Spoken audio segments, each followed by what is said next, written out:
Fight Night Round 3 was not just an awesome boxing game. For many, it was the game that defined next-gen gaming.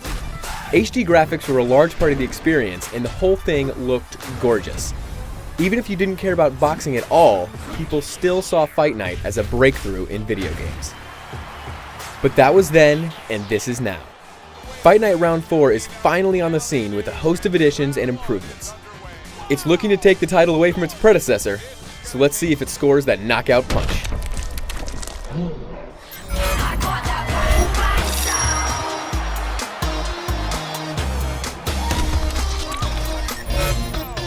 As you can see, this game looks amazing. No big surprise there. Unlike Round 3, this one runs at a full 60 frames per second, and the animations are much more fluid because of it. Sometimes it can look a little unnatural, but it does make the controls feel much more responsive. The biggest change to the graphics is the physics. Everything is physics-based now, muscles flex realistically, and you can actually see the vibrations caused from punches. The level of detail is insane, and it looks fantastic. Every now and then you'll get small little bugs. For example, sometimes you'll avoid a punch and it will still register as a hit. It doesn't happen very often, but it's still worth mentioning. All the menus are slick, and Legacy Mode has been expanded upon a lot. Legacy Mode is basically the career mode. It's when you create a character and fight up the ranks. Round 4 has a full calendar system where you can schedule training sessions and fights, and it supplies a crazy amount of stat tracking. The stat tracking is very cool to see, but some of the numbers are a little off. The game keeps track of a prospective fighter award, and it can often give it to a fighter with a losing record. Come on guys, I can have no losses and still not get that award? Also weird is the fact that you can't hire trainers or promoters.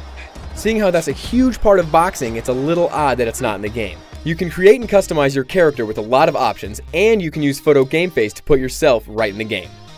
And of course, you can play as Tyson and wreck people's faces. How cool is that?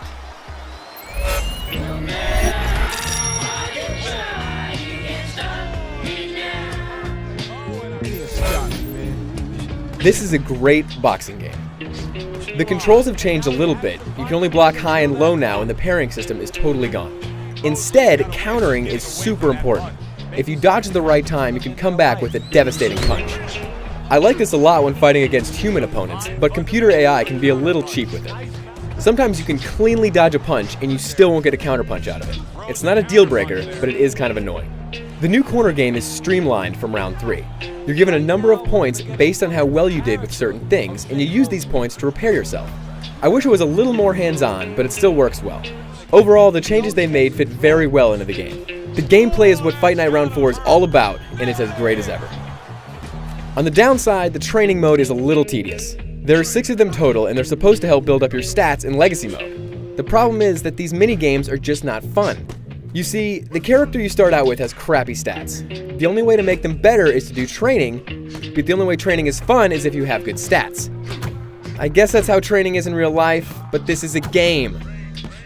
I found myself just letting the computer do the training for me.